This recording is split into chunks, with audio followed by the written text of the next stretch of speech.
Hi hello नमस्कार। सर्वप्रथम तुम्हा सर्वांना फ्रेंडशिप डेच्या मनपूर्वक शुभेच्छा। आजचा मैत्री दिन मी माझ्या आवडत्या जागी म्हणजे शेतात साजरा करायला आलेलो आहे, पण काल मुंबईतून इकडे येताना मी तो साजरा केलेला आहे। मला आवडेल माझ्या बेस्ट फ्रेंडनी मला बांधलेले फ्रेंडशिप बँड्स। तर तुम्हाला मैत्री दिनाच्या शुभेच्छा। मला वर्षभरात तसा कुठलाच दिवस साजरा करायला आवडत नाही, म्हणजे mother's day, sister's day, father's day, कारण अशा इतक्या सुंदर नात्यांसाठी एकच दिवस सेलिब्रेट करायचा म्हणजे नको वाटतं। पण काय माहित, मैत्री दिन खूप आवडतो, फ्रेंडशिप डे मनापासून आवडतो आणि कॉलेजच्या दिवसांपासूनचे आम्ही सगळे मित्र त्या दिवसानिमित्त भेटतो आणि आज सुट्टी आहे त्यामुळे मी गावी ती सेलिब्रेट करण्यासाठी आणि थोडंसं काम करण्यासाठी आलो आहे। तर तुम्ही बघताय बाग आहे पाठी आणि आता झाडं इतकी छान झालेली आहेत की तुम्हाला बघून पण खूप आनंद वाटेल। आणखी खूप सरप्राईज आहेत यावर्षी, म्हणजे या आजच्या दिवशी मी तुम्हाला देणार आहे। एकतर आता मी तुम्हाला सगळ्यात आधी दाखवणार आहे की आपल्या फळांची साईज काय झालेली आहे। बघा हे बघा, आता इथे तुम्हाला फळं दिसत आहेत, हे बघा आता हे अशा प्रकारे सीताफळ तयार झालेलं आहे। त्यानंतर इथे खाली बघा, हे बघा किती वाढ झालेली आहे सीताफळाची। तर अशा प्रकारे खूप छान सीताफळ इकडे बघा।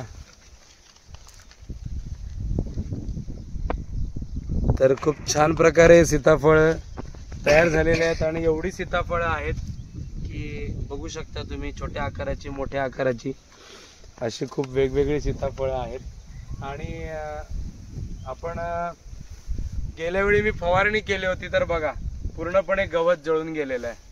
बघा दिसतंय हे गवत तुम्हाला, पूर्णपणे जळून गेलंय, त्यामुळे झाडांची वाढ खूप छान आता होते आहे। थोडासा एक फेरफटका आपण इकडून मारू शकतो। तर आता हे मधलं जे गवत आहे, हे मधलं गवत वेगळ्या मार्गाने आपण काढणार आहोत, त्याला आपण म्हणतो रोटरने।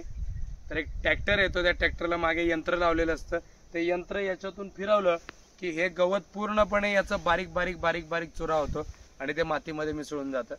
तर बघा अतिशय सुंदर बाग आता झालेली आहे आणि बघा म्हणजे तुम्ही बघू शकता किती फळं लागलेली आहेत आता।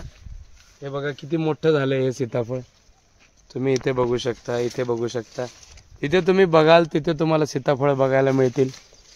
ते बघा तिकडे खूप चांगलं फळ यावर्षी लागलेलं आहे, कारण आपण खूप मोठ्या प्रमाणावर शेणखत यावर्षी वापरलेलं आहे।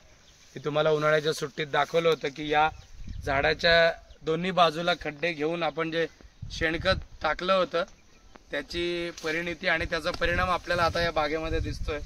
खूप छान इकडे बघा, या बाजूला किती मोठी झालेली आहेत बघा सीताफळे। बघा इथे दोन आहेत, दोन सीताफळे इकडे आहेत आणि इतकी मोठी झाली आहेत की हे बघा अशा प्रकारे, आणि इतकी सीताफळं आहेत की आता म्हणजे अगणित हा शब्द मी त्याला वापरू शकेन। हे बघा हे किती मोठं झालेलं आहे फळ, बघा किती मोठं फळ झालेलं आहे। तर अशा प्रकारे ही बाग आहे, वेळेची मर्यादा आहे त्यामुळे तुम्हाला मी सगळंच दाखवू शकत नाही।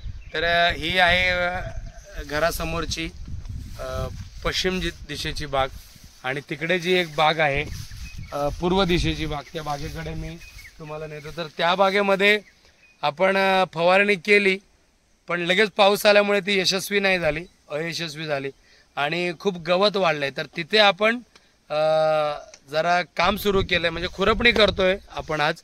तर मी त्या खुरपणीचं काम कसं चालतं ते आज तुमच्याशी शेअर करतो। या कुठे आहेत वहिनी?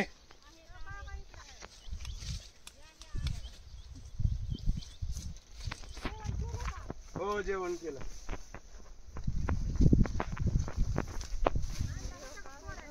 तर बघा या झाडीमध्ये आता खुरपणीचं काम सुरू आहे। त्याच्या आधी मी तुम्हाला गवत दाखवतो। बघा इथे आपण फवारणी केली पण ती यशस्वी नाही झाली। बघा इथे बघा किती गवत राहिलेलं आहे बघा। आता हे गवत जर आपण ठेवलं तर झाडाचा जो काही, झाडाला मिळणारी जी सगळी ताकद आहे शेणखताची असेल ती सगळी या गवताकडून घेतली जाईल, त्यामुळे फळ जितकं सशक्त व्हायला पाहिजे तितकं सशक्त ते होणार नाही. त्यामुळे आता आपण बघा आज मी गेल्या वेळी तुम्हाला दाखवलं होतं की फवारणी करायची, ते गवत जळून जातं. आता हे गवत एवढं उंच झालेलं आहे, ह्याच्यावर आपण फवारणी करू शकत नाही. ह्याच्यावर फवारणी केली की ती झाडाच्या फळावर जाते आणि फळाला त्याचा म्हणजे परिणाम होतो फळावरती. मग आता काय करायचं, आता खुरपणी म्हणजे गवत बायका लावून उपटून घ्यायचं. तर बघा ते उपटायचं काम सुरू आहे. सगळी आपली घरचीच माणसं आहेत काम करायला. तर बघा या अनिता वहिनी आहेत आमच्या. आणि बघा इथे आता बघा हे इथे गवत आहे आणि अशा प्रकारे बघा हे उपटायचं काम सुरू आहे. जवळून दाखव वर्षा जरा. बघा हे बसून करायचं काम आहे, ते अतिशय मेहनतीचं काम आहे. पण आता बघा पाऊस नुकताच पडून गेल्यामुळे गवत उपटायला म्हणजे सोपं जात आहे. हातामध्ये खुरपं असतं, त्याने ते असं जरा त्याची मुळं हलवायची आणि माती त्याची घ्यायची नाही. माती मोकळी तशीच तिथेच पडू द्यायची, कारण त्या मातीमध्ये अर्क आहे शेणखताचा. तिथेच पडू द्यायची माती आणि नंतर मग ते गवत बाजूला टाकायचं. बघा अशा प्रकारे. आणि मग ते तसं काम केलं की बघा अशा प्रकारे स्वच्छ, बघा हे दिसतंय तुम्हाला किती स्वच्छ झालं या झाडाचा बुंदा. तर अशा प्रकारे बघा हे बघा हे दिसतंय शेणखत आपण तेव्हा टाकलं होतं, त्याचा अर्क अजूनही झाडाला पोचतोय. तर अशा प्रकारे बघा हे बघा इथे आमच्या राधा वहिनी आहेत, इथे ह्या कोण आहेत, या सीता वहिनी आहेत, त्या कांता वहिनी आहेत, आमच्या सगळ्यात मोठ्या काकी. आणि अतिशय रमत गमत हे काम करतात. आणि सध्या ऊन नाही, त्याला आपण म्हणतो की वांबळ आहे, म्हणजे आभाळात ढग आहे. आता एक सर येऊन गेले, ती चालूच असते, पाऊस येतो जातो. पण मोठा पाऊस नाही, त्यामुळे माती भिजून गेले, त्यामुळे हे गवत उपटणं अतिशय सोपं जातं. बघा बघताय गवत किती झालेलं आहे, एवढं मोठं गवत आहे. तर ते काढायचं आणि झाडाची खालची बाजू जी आहे ती एकदम स्वच्छ करायची, म्हणजे झाडाची वाढ अजून जोमाने होते, फळाची वाढ अजून जोमाने होते. तर बघा हे स्वच्छ झाल्यानंतर हे बघा आता हे झाड कसं झालंय. इकडे बघा पूर्णपणे त्याला आपण बेड म्हणतो, हा बेड पूर्णपणे बघा या आमच्या वहिनींनी सकाळपासून एकदम स्वच्छ आणि नीटनेटका केलेला आहे. तर अशा प्रकारचं काम करावं लागतं. आता बघा तिकडे तुम्ही बघितलं तर किती मोठ्या प्रमाणात गवत आलेलं आहे. तिकडे दाखव वर्षित, बघा किती. हे पूर्ण गवत आता आम्ही 2 दिवस पूर्ण स्वच्छ करणार, साफ करणार. आणि पर्याय नसतो शेतीमध्ये. आपण म्हणतो आपल्याला फळ खाण्यात खूप मजा वाटते, खूप गंमत वाटते, पण प्रत्यक्षात इतकं काम त्याला करावं लागतं, त्या फळाला जपावं लागतं. आणि याच्यावर नंतर म्हणजे कीड लागू नये फळांना, झाडं तशीच निरोगी आणि स्वच्छ राहावी यासाठी रेग्युलर आपण फवारणी घेत असतो, ते पण काम चालू असतं. तर अशा प्रकारे आता सध्या सीताफळाच्या बागेची कंडिशन आहे. तर आता मी तुम्हाला आणखी एक गंमत दाखवणार आहे, ती म्हणजे आपण मका आणि तूर पण लावलेली आहे. असं नाही का आपण फक्त सीताफळाची शेती करतो, मका आणि तूर पण खूप छान आहे. तुम्हाला दाखवतो आता.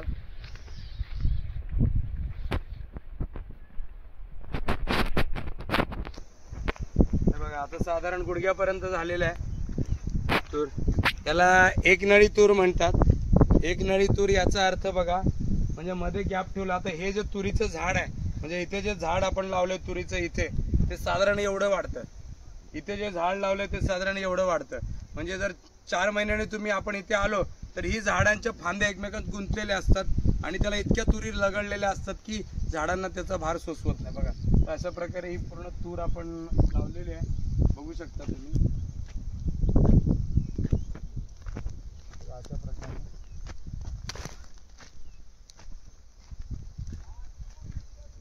अशा प्रकारे एक लाईन अशी सरळ तुरीची शेवटपर्यंत तुम्हाला दिसेल. ही शेतामध्ये मी राखलेली लिंबाची झाडे आहेत. हा जो बांध आहे, हा बांध नव्याने आम्ही केला मध्ये कोरोनामध्ये, जेव्हा शेतीची पुनर्रचना केली तेव्हा. आणि त्या बांधावरची लिंबाची झाडं, माती काढली मी बांधावरची, लिंबाची झाडं तशीच ठेवली, ती खूप छान प्रकारे आहेत. तर या तुरीसोबतच आम्ही मका, आमच्याकडे प्रचंड प्रमाणात होतं, अगदी मोठ्या प्रमाणावर मक्याचं उत्पादन होतं. तर त्या मक्याचं शेत तुम्हाला दाखवतो, मका कशा पद्धतीने आम्ही केली. मका या पिकाचा उपयोग 2 कारणासाठी होतो.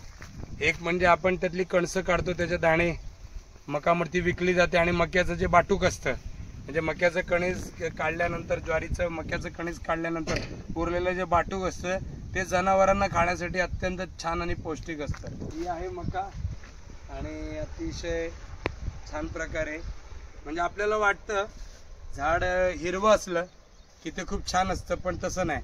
झाडाचा रंग गडद हिरवा पाहिजे. जेवढा तो गडद हिरवा असेल तेवढी त्या झाडाची स्थिती उत्तम आहे असं मानलं जातं. म्हणजे आता ही बघा, ही मका तुम्ही बघाल कशा पद्धतीने गडद हिरव्या प्रकारची आहे आणि जिथे तुमची नजर जाईल तिथपर्यंत ही मका आहे.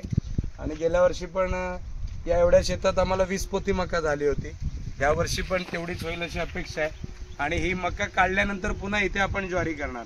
तर बघा उजवीकडे, या शेताच्या उजवीकडे सीताफळाची बाग आहे आणि इथे मका आहे. म्हणजे सध्या सीताफळ, तूर आणि मका अशी 3 पिकं शेतामध्ये आहे. पाऊस येतो जातोय. आता हे पण तुम्ही बघा, पूर्ण स्वच्छता दिसते तुम्हाला मक्यामध्ये, कारण याच्यामध्ये आपण इथलं गवत पूर्णपणे काढून घेतलेलं आहे. त्यामुळे ही मका अतिशय छान प्रकारे येणार आहे. सध्या हिची वाढ साधारण तुम्ही बघा, म्हणजे आता ही कमरेच्या वर छातीपर्यंत लागते. तर अतिशय छान निगा याच्यामध्ये आपण राखलेली आहे, ठेवलेली आहे. आणि आता पाऊस पडतोय सातत्याने, त्यामुळे याला भिजवण्याचे कष्ट वाचतात. पण सतत पाऊस पडल्याने काय होतं की सतत गवत उगवतं, मग पुन्हा ते काढायचं, त्याच्यात फवारणी घ्यायची. तर हे सगळं आहे. असं एकूण खूप आनंददायी वातावरण आहे. आणि हा मैत्री दिवस इथे साजरा करताना मला खूप आनंद वाटला. आणि विहिरीच्या बाबत एक जे सरप्राईज आहे ते मी पुढच्या व्हिडिओमध्ये तुम्हाला देणार आहे. तुम्ही व्हिडिओ बघताय, मला खूप आनंद वाटतो, पण आठवणीने तुम्ही तुमच्या परिचयातल्या लोकांना पण हा व्हिडिओ पाठवा आणि आठवणीने सबस्क्राईब करा. तर अनेक लोकांना त्याचा आनंद घेता येईल अशा प्रकारे. आणि पुन्हा तीच विनंती करेन की तुमच्या गावी तुम्ही चला, तुमच्या गावचं वातावरण अनुभवा, कारण आज फ्रेंडशिप डे आहे. आणि असं म्हणतात की निसर्गाशी मैत्री करणं हा जीवनाचा सगळ्यात महत्त्वाचा भाग आहे. भेटूया पुढच्या व्हिडिओमध्ये.